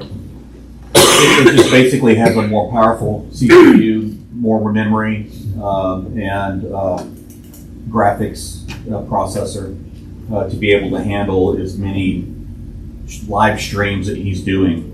So right now, this was suggested from the last trip out from Dynamark when they were here. We were addressing some of the issues of going from multi-view into enlarging one pane and the video freezing up because of the size and the amount of other things in the background. They suggested to have a newer computer to be able to process that. So that was taken on their suggestion. They stand at the $25,000 threshold. Yes. Yes, we did. Yes. There's still money left in that I want to 25,000. say we're 22, 21, 22. How much does this system, how much money? $103,000. The quote came in right around 2,800, I believe. Do we have that much left? I say to go ahead and make it through. Pretty close. On this new agenda item. 2,877 I and would 25 say to make cents. a new threshold under this new agenda item, just in case. Just we're add not- another 5,000 to what we already did. But wait, there's more. Wait, there's more. Okay, go ahead. Let's go to subpart B. Yeah, let's get the whole. Door number 2. Also this morning, since the incident happened last week, Tanya reached out to Dynamark for motion sensors. She got the quote back this morning, $625 for 5 motion sensors. That will only be on the first floor of the courthouse. They're all wireless, and one would go over each door facing in the building, and then because this hallway is so long, one center facing back. The issue there, and I'm sure the commissioners know, but for any members of the public who may not be aware, we do have a security system for the courthouse. However, the individual broke into the window and then walked around in the courthouse, and he left through the same window. So our door breaks. Door sensors. So that no alarm ever went off. So how much was the CPU upgrade estimate? 2,500 to 3,500? The quote that came in was $2,877.25. If we were to add $5,000 to what we've already done, would that cover what we need, and a little bit in case there's an overrun? So the door sensors, we're not doing window sensors? Or they don't need to do windows? Because I know at the Justice Center we have the windows, under sensors. That's a lot. You do have motion sensors, huh? Just that motion. Okay, and the door, so that's sufficient. Okay, good. Yeah, it'll be five motion sensors. It would essentially cover the entire First floor. first floor, unless they just break into an office and never come out. And so, Mrs. Cantu, are you suggesting that it makes sense for us to create basically a new ceiling, say an expended amount not to exceed $5,000 on these two items? What was the Dynamark quote? 2877. No, Oh, no, that was the. 625. Oh, 625. Increase our ceilings from 25 to 30. Yeah, that's what I didn't, do you want us to increase what we've already done? Either one, Or create? either one. I'll make a motion. Since we have a new agenda item, we can just Well, but use two under here. Because the other project has already been completed. The other agenda item. It's already. Left over. Yeah, all the cameras have been replaced. So what you're trying to say is that through appropriate county action, we save money through smart quoting and acquisition. Absolutely. So Yes, the last project, we saved nearly $4,000 that we anticipated we were Yes, going to have maybe to spend. Good job, guys. So we're gonna create a new project, and I'll make a motion to create a new project, not to exceed $5,000 to take care of the motion sensors, the upgrades, and the workstation. I have a motion, do I have a second? I have a motion and a second. And that was Commissioner Lenny, you were close, but not quite there, Commissioner Levis. Motion and a second, any further discussion? Andy, Tanya, Craig, thank you all for continuing to work on these projects. If there's no further discussion, all those in favor, please indicate by saying aye. Aye. All opposed, motion passes without exception. Moving on, agenda item number 13, approve Beeville County Annual Comprehensive Financial Report, ACFR, for year ended September 30th, 2023, presented by T.O. Brown and Hill LLP. Mrs. Cantu, would you like to introduce our guest this morning? Yes, please, we have one of our leading auditors here from T.O. Brown and Hill, and I will let him introduce himself and all the good news coming from our annual reports that we've been working so hard on the past 2 months. Thank you, April. Judge, Commissioners, thank you for having me this morning. My name is Travis Rogers, and I'm a CPA with Patel Brown Hill, based out of Wakefield. Here with you guys this morning just to briefly share with you the results of the fiscal year 2023 audit, cover a couple of quick highlights and report. I believe each of you should have in front of you a copy of the annual comprehensive financial report, along with the single audit report and the required communication with government's letter, if any of you care to follow along. Start really quickly in the annual comprehensive financial report on a great place to start, which is on page 1. page 1, the independent auditor's report. Essentially, this is the standardized letter that you're all used to seeing in prior years, just like a lot of standard language related to our responsibility as the county's outside auditors for our opinion on these financial statements. Also, the responsibility of the county's management for the preparation and fair presentation of these financial statements in accordance with GAAP. The most important part is the very first section towards the top of page 1. It says opinions. You can see in that second paragraph down, it begins with, in our opinion, the accompanying financial statements present fairly in all material respects. So this is what we refer to in auditing parlance as an unmodified or a clean opinion. It means no issues of departures from US GAAP were noted as a part of our audit. This is we like to say this is the highest level of assurance we're able to provide as your outside auditors. Unmodified, no modifications or issues were noted. Great job. Very good, Ms. Stanton. Thank you. I appreciate it. Our team has really been working very hard. We've had many challenges. Just having a new auditor team, because we had a singleton for 7 years. And so this was a big challenge for us. So it's been wonderful. Please proceed. I will say I normally try to do the recognition and the rose petal throwing and everything. I usually save that for the end. I will just say April is absolutely correct. Year 1 is always extra work for a wide variety of reasons. That's learning the county, them learning us, and April and her staff putting up with our endless questions and requests day and night for 2 solid months. But for the first year, this year went very, very smoothly. April, everyone in the auditor's office, everyone here at the county has been absolutely fantastic to work with. I greatly appreciate all the hard work, all the communication from everyone. So for year 1 went very, very well. Expect it to go even better in the future as we go forward. But thank you, April. Thank you, everyone. Couple other just quick highlights. Point out, flipping a couple pages back to page 15.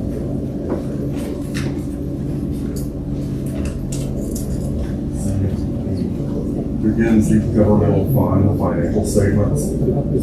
One thing I was going to very quickly point out was down towards the bottom of page 15 in the general fund column.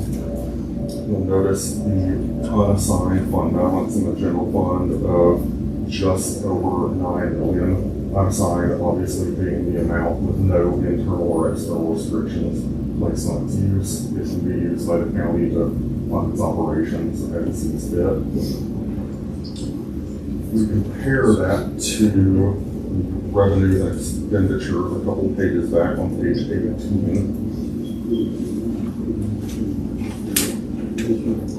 We'll see the general fund for fiscal year 2023 reported a total expenditures of $14.4 million for the year. So we take that $9 million, divide that by 14.4, that's talking roughly about 7.5 months worth of expenditures in general fund, unassigned fund balance. Varies by the size and type of entity. The classic rule of thumb for local governments is shoot for 3 to 6 months minimum. So if you're hanging around like 7 to 8 month range, that indicates a strong, healthy fund balance, but also not one that's excessive, where it indicates larger amounts of fund balance on hand that aren't being utilized.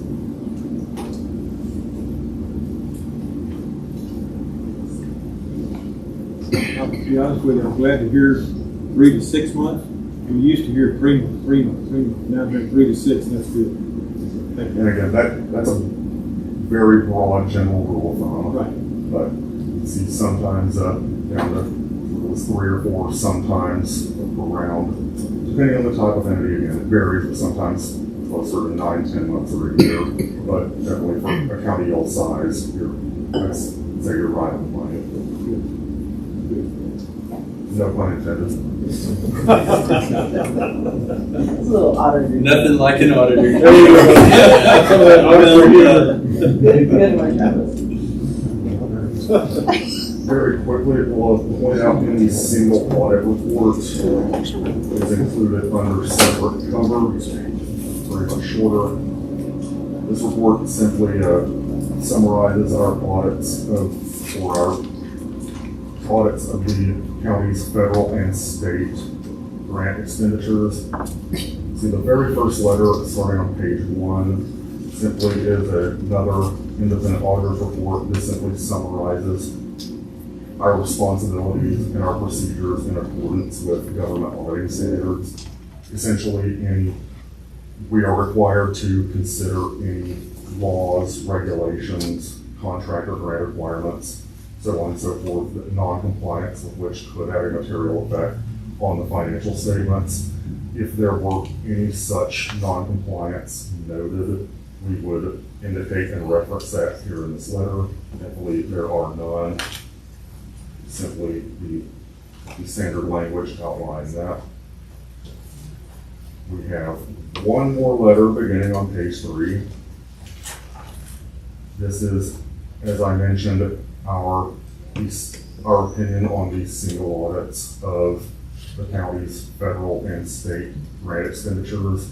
Entities that expend $750,000 or more of federal funding during a given year are subject to a compliance audit over those expenditures, essentially ensuring that they were spent in accordance with the uniform guidance issued by the Office of Management and Budget and also with the terms of the grant agreement.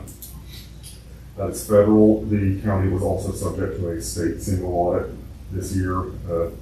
Our great state of Texas, we're one of only about a dozen or so states that has a state single audit, but we perform this with some differences, but essentially the same requirements of $750,000 or more. We perform a single audit of those state expenditures in accordance with the Texas grant management standards.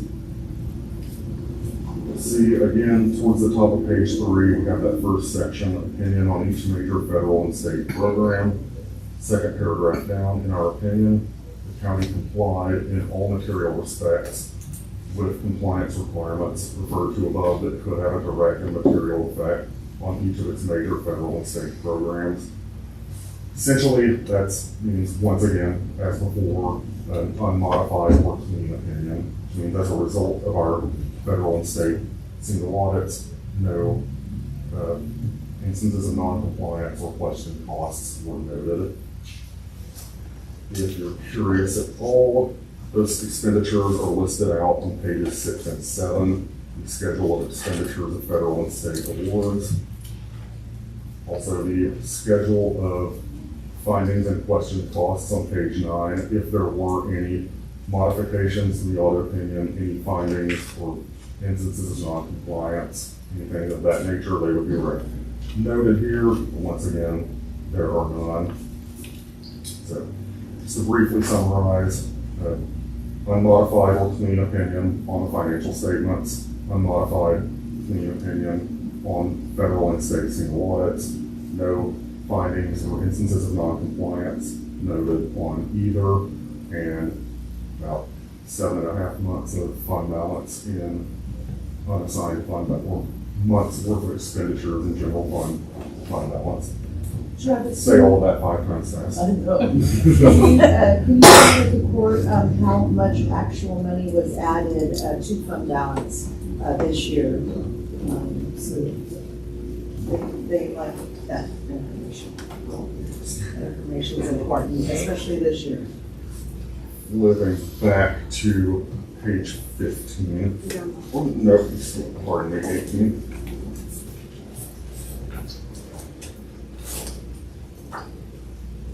We had a total increase, or rather the excess of revenues over expenditures, you will see, was about $3.8 million for fiscal year 2023 for the general fund. After you factor in the other financing sources and uses down below, all of the interfund transfers, any new debt or financing arrangements, anything of that nature, get down to the net change in fund balance was about 3.2 million. Was added to general fund If I balance. could make a quick comment, and that's without jeopardizing any program or anything we were doing, equipment or anything else. Yes, Good sir. job. I mean, we didn't say, oh my goodness, we can't do that.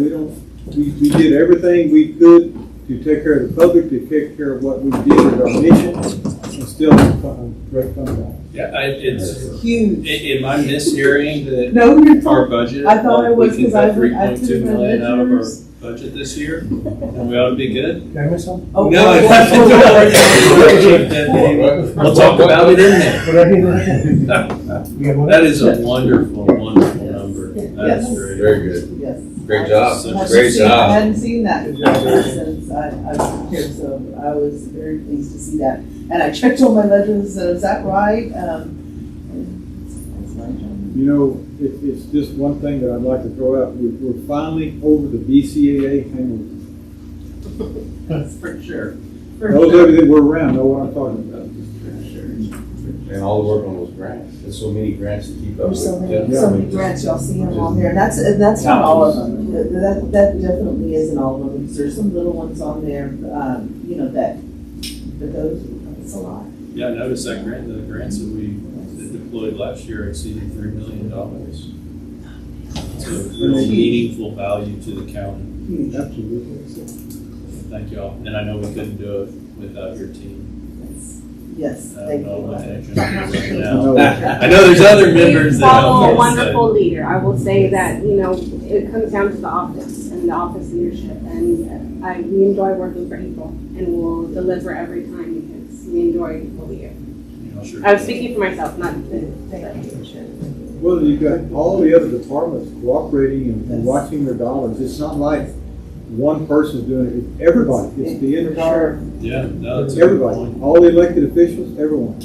It's collective, it's collective for sure, because everybody helping to keep the budgets tight, to only spend on necessity. And that's what we ensure in my office, is that we're just spending on what we need to spend on. And hopefully this next budget cycle, with this good news, we can tackle some of the issues that we do. And that's on top of all the cost of goods, like with Molly's department over there, look at the ground. Yes, What was it? yeah, That's double, you know, double. that's. Yeah. And all the equipment that we were able to, That's right. you know, to work with the bridge. We've all done very good. Mr. Rogers, you know, this is y'all's first year. I know that clean reports are wonderful for us to receive. But I do know from speaking with April over the course of the last couple of months that y'all's efforts were rigorous and challenging for our department. And I look forward to, I guess we're gonna be working with you for at least a few more years. We're looking forward to seeing you again. Thank you for your company's efforts on behalf of our county as well. Thank you. Yes, sir. Very much enjoyed working with the county also. Again, huge thanks to April, her office, everyone else, and worked with quite a number of local governments throughout the state. And again, for a first year, but also period, the county was fantastic. Everyone we worked with went very, very smoothly. So yes, we did harass April and her staff quite a bit, and now as a reward for being done with that, now it's budget season. So We get 1 month, we get 1 month, the month of get a April. little bit of a break. Get a little bit. Do you have anything further, Mr. Rogers? No, so I think that was pretty much the bigger side of that version. Thank you for your presentation this morning. Are there any questions, Mr. Rogers? Thank you, sir. Thank you for your patience. I know this has been a very informative agenda this morning, so thank you for your patience in waiting. Yes, we learned all about the county. Wouldn't have missed it. Thank you, Charles. Thank you all. Thank you, sir. This is an action item, correct? Ms. Cantu, is this an action item or just a discussion? Just to accept. Just a presentation? No, no, so we do. So I'd entertain a motion to accept this perfect report. So I've got a motion and a second. Any further discussion? Hearing none, Brittany, you choose who your second is. All those in favor, please indicate by saying aye. Aye. All opposed, motion passes without exception. Thank you. Agenda item number 14, approved brush disposal lease agreement between B County and the Morris Family Farm for the Road and Bridge Department. We have Ms. Molly here this morning. I believe that is the contract in the back end. I'm going to look at it right here. Do we have any questions? This is $100 a month. We have several of these throughout the county.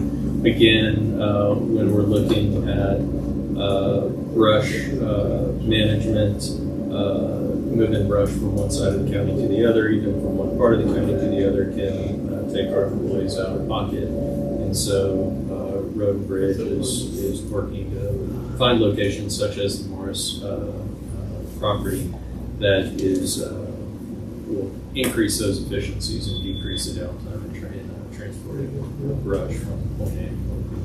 I know the start date is October 1, 2024, for 1 year period. I make a motion to approve this lease agreement, sir. I have a motion. Do I have a second? Second. I have a motion and a second. Any further discussion?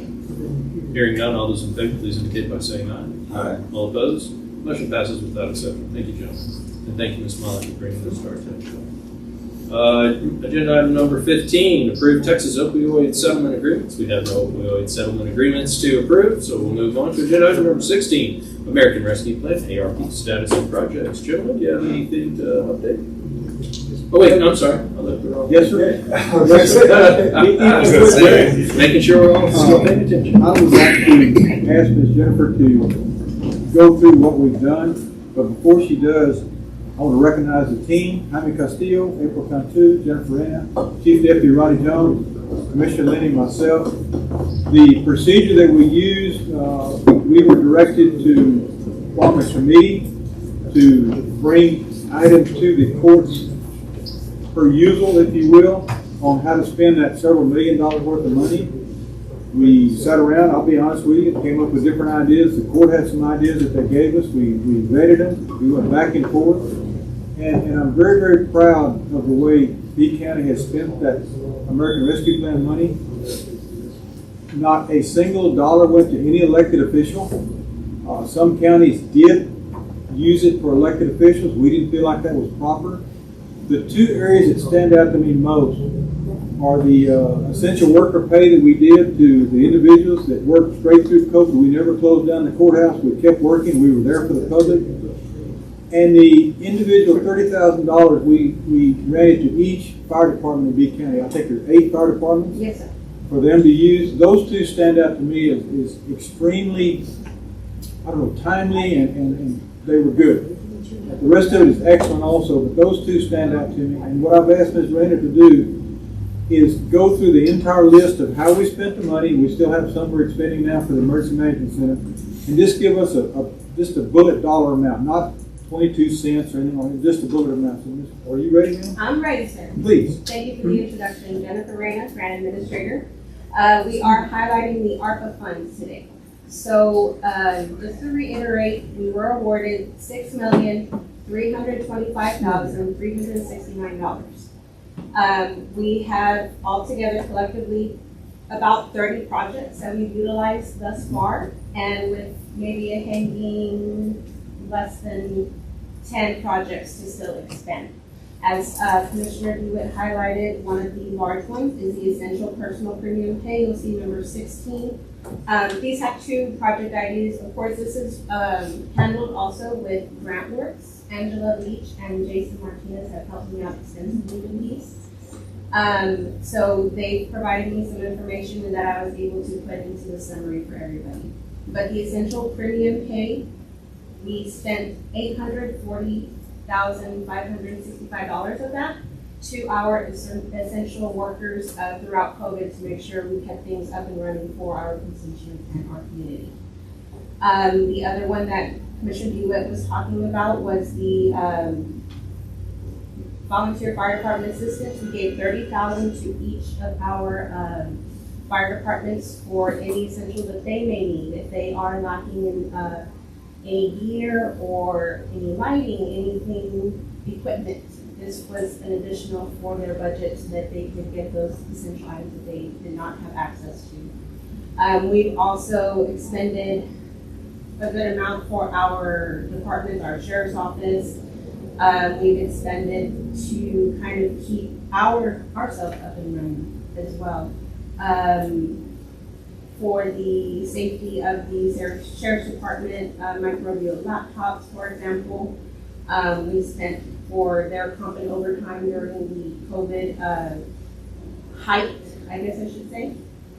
And any number of these on here, I feel like were very valuable to our community for Beeville County.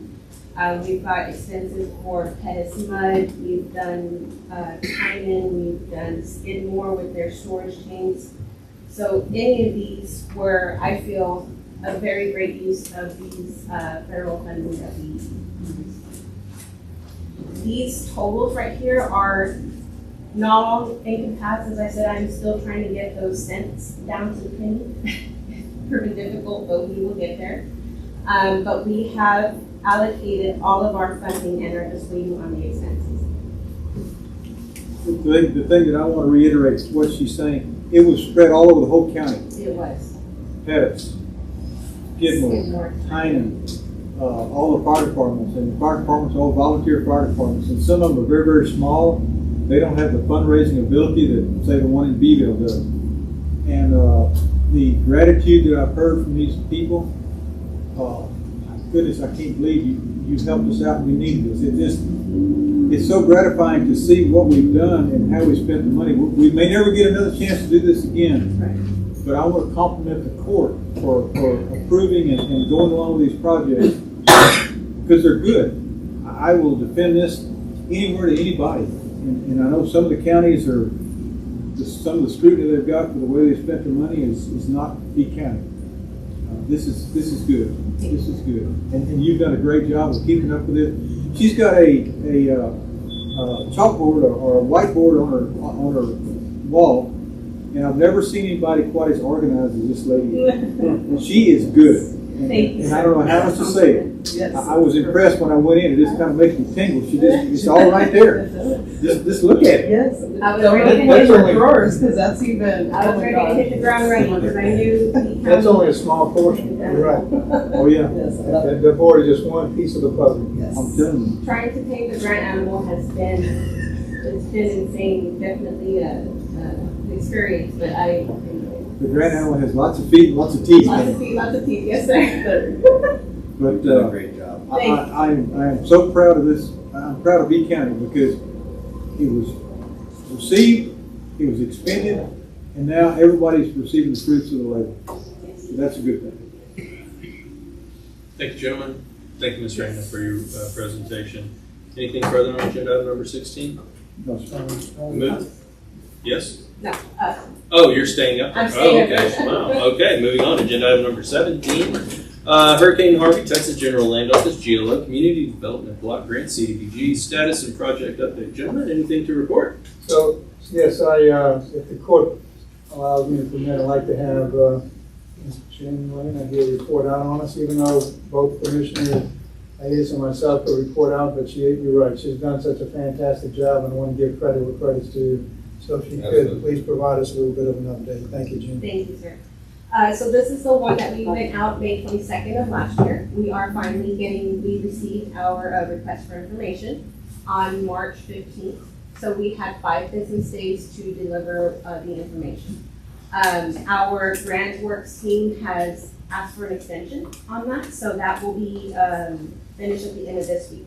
To my knowledge, we have all of the information that they had asked for. It's just a matter of plugging it in and have those finals squared away. So we are rocking and rolling on that, and we are still within our window for the information. Excellent. Well, good to go. Hopefully that'll all flow down quickly and we'll get some projects awarded. Thank you for We're moving on. working on that. Anything further? Any questions? Anything further, gentlemen? Thank you, Jim. Okay.